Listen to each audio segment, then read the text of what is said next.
Мұсылмандар дағы бір сыпаты намаздарды қаза қылбастан қандай көрінішті атқарыш керек болса, қайсыл уақытта оқыш керек болса, ошол уақыттардан өткөрүп жибербей, хушу вузуларын өз орду менен келтирип окуйт дептир.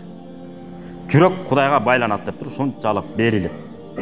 Анткени кафырлар бул шайтандын окуучулары дейт. Ушунчалык адамды васваса кылат экен, адамдын дагы шайтаны болот экен да. Ошон үчүн Нас сүрөсүн карабайсыздарбы? Кул а'уду би раббин нас, маликин нас, илахин нас, мин шаррил васвасил ханнас. Укмуш сонун келтирем. Нас сүрөсүнүн котормолорун карап койсоңуздар, ошондо түшүнөсүздөр. Адамдын дагы жамандыгынан сактай көр. Адамдын жүрөгүнө кирип кетип азырып кете турган шайтандан да сактай көр деп. Мына ушулардын бар адамдын шайтанын Курандын башынан аягына чейин окусаңыздар кетпей отура берет экен да, бул тура берет экен. Жин шайтан качып кетет экен. Бакараны окусаңыз. Адам качпайт, ал тура берет жаныңызда, сакен акырын. Андан өзүңүз качышыңыз керек болот, эгер эптей албасаңыз. Үммөт деген эмне деген? Баарыбыз сүйлөйбүз. Үммөт деп. Мен Мухаммад алейхиссаламдын үммөтүмүн депчи. Максаты бир болгон эл деген сөз. Максаты бир болгон. Биздин максатыбыз Алла Таала буйруп койгон нерсени аткарып, тыюу салган нерседен тыйылып, пайгамбар көрсөтүп кеткен тартиптин негизинде амал кылып, Фирдаус бейишине жамаат болуп баарыбыз кирип кетүү да ушул да.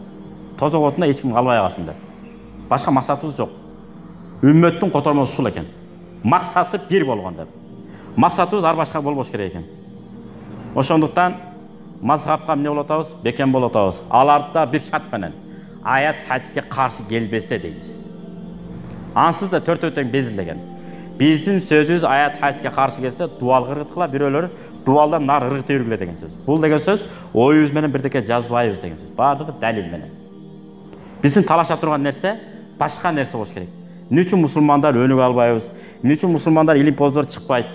Эмне үчүн бизден дагы алдыга өнүккөнгө бейбечаралар кыйналбай жашай турган деңгээлдеги мына Куранда айтып атпайбы? Валладинахум лиззакати фаилун. Зекеттерин берүүчү мусулмандар болот деп атат. Эмне үчүн мен зекет берген мусулмандардын катарына кире албай атам, эй жараткан Алла? Мага мүмкүнчүлүк бер, мен зекет алуучу эмес, зекет берүүчү мусулман болоюнчу деп. Куранда аят турат мынакей. Анан дүнүйө арам дейт. Арам бирөө айткан экен ошол үчүн. Арам болсо жолго чыдап койчу, мен алып алайын дептир да. Андай болбойт да негизи. Дүнүйөнү жүрөккө киргизип алуу арам. Ошондон Кудай сактасын.